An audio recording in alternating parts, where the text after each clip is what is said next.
tribulations, my heart, my balls, my somebody stop me, somebody come and get me. Little did I know that the Lord was riding with me. The law, the light, my heart, the fight, the wrong, the right is gone.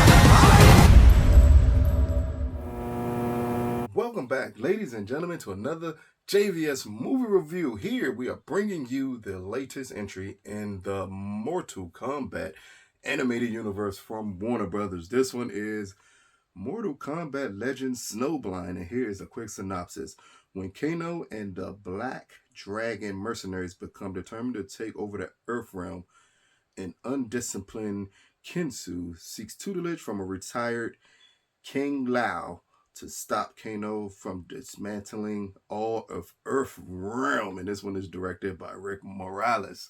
Now, if anyone has seen any of these Mortal Kombat films, whether it be the Scorpion's Revenge and Battle of the Realms, this is a direct sequel to Battle of the Realms, because this is what they're doing with these Mortal Kombat films, is keeping this story ongoing. And if you are accustomed to those two films, first you understand the amount of violence that you're going to get into with this film. And this film is amped up to 10 on the violence meter. This movie is extremely violent, which is great because it's still a Mortal Kombat film. You kind of need the violence to be a Mortal Kombat film. As we're introduced to the characters, we are introduced to the Black Dragon mercenaries as they are attempting to take over this town. This opening scene is one of the bloodiest things I've ever seen in my life. And when I was watching it, I was like, oh God, like this is great, because it kind of sets the tone for what you're going to get in the movie, but it also is a welcoming back to the Mortal Kombat animated universe. Like, just in case you forgot just how violent this universe can be, within the first 5 minutes, we see someone get their spine pulled out. We see a couple of people get their heads ripped off. We even see someone get their face ran off and skull crushed by a motorcycle.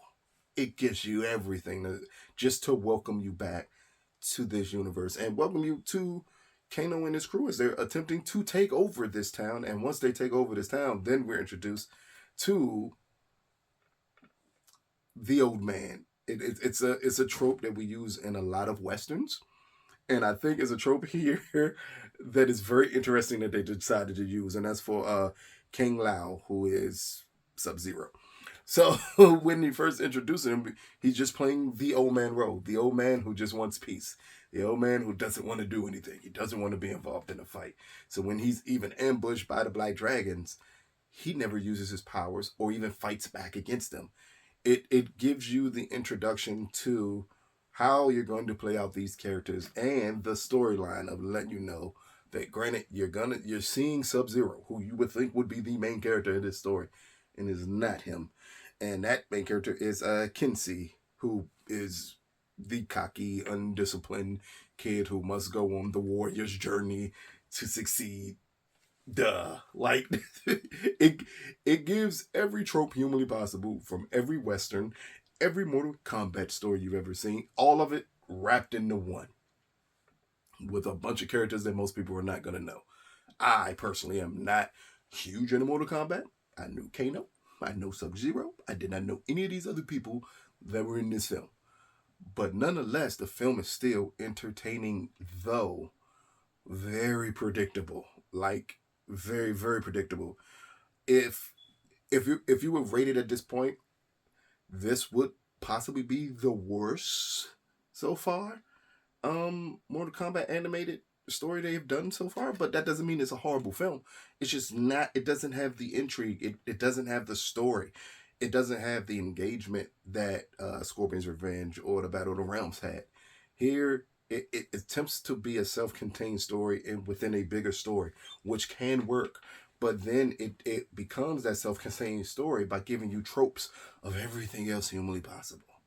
But again, if you are a Mortal Kombat fan, it's enough violence here for you. It's nothing but violence in this movie for you.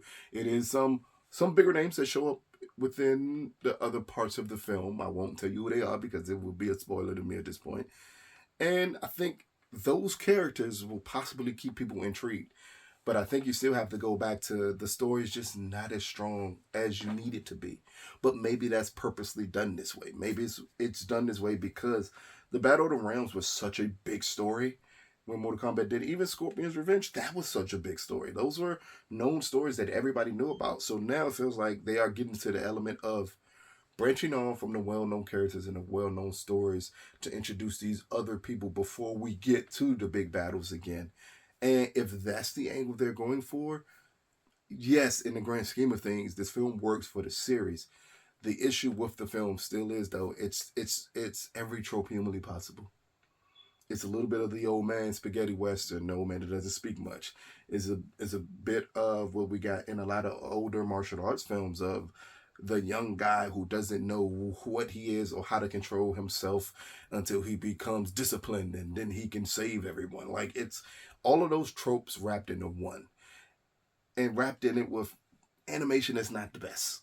So it struggles where the other Mortal Kombat films didn't, but nonetheless, for a Mortal Kombat animated film, it is still extremely entertaining. It is still something that's going to keep you engaged. It's just not nearly as strong as its predecessors, but I think at this point, you should be fine with that.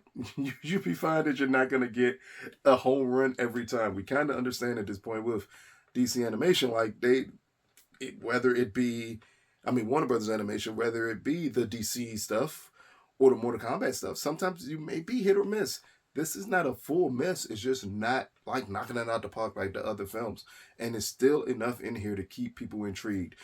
And please don't let anyone under 13 watch this movie. It is extremely bloody, extremely violent, but I'm assuming you would know that because it's a Mortal Kombat film. So a person like me, I would never give it a bad grade for being just so bloody that it's ridiculous. It's supposed to be. It's a Mortal Kombat film. But if you're expecting it to elevate itself the way Scorpion's Revenge did, or even to a lesser extent the way the Battle of the Realms did, no, that's not what you're going to get here. This is as by the numbers of a Mortal Kombat film, animated film, that I think we would ever get. I always got to correct myself because we know those live action Mortal Kombat films, and yes, this is still better than all of those. But it's still by the numbers, and that into itself kind of holds the story back. But it possibly introduces you into these characters, and maybe I'm looking forward to seeing them in the future and seeing what's the next story in this universe as we get the characters that are introduced here versus the characters we have introduced in the other films and whatever new characters come up. I mean, it's part of building the universe here. You know, you're not going to get everything, but sometimes you kind of want a little more. You want to feel for these characters a little more. And that was the biggest flaw here, is that it was potential for you to feel for them. And at no point in time did it deliver fully on that premise. But it is still entertaining for a Mortal Kombat film. So, Mortal Kombat Legends Snowblind. It is currently out on almost every VOD platform humanly possible besides like free streaming, not on there yet, but anywhere where you can buy something is VOD wise, it is currently on there. This debuted at Comic-Con, so I'm clearly late with the review, but it's out now. So check it out and let us know what you think of it. But out of a possible 10, I'm going to give Mortal Kombat Legends Snowblind a 6 out of 10. This is still thoroughly enjoying. It really is just that part. It's just so by the numbers that at times you feel that there's a greater story in it and you was hoping they would pull it out, but they never do. But again, sometimes you get that in these universes as you're trying to build everything up. You may have to get the by the numbers film. So if this is their by the numbers film, which normally means the by the numbers film is the weakest films ever in your universes. If this is going to be the weakest entries they give you, then this is going to be a very promising universe because while it is extremely predictable, it is still thoroughly entertaining, especially for a Mortal Kombat film. Especially the last time I saw a Mortal Kombat thing possibly was that live action movie, and anything's better than that. But check it out. Let us know what you think. This has been another JVS movie review. Peace, people.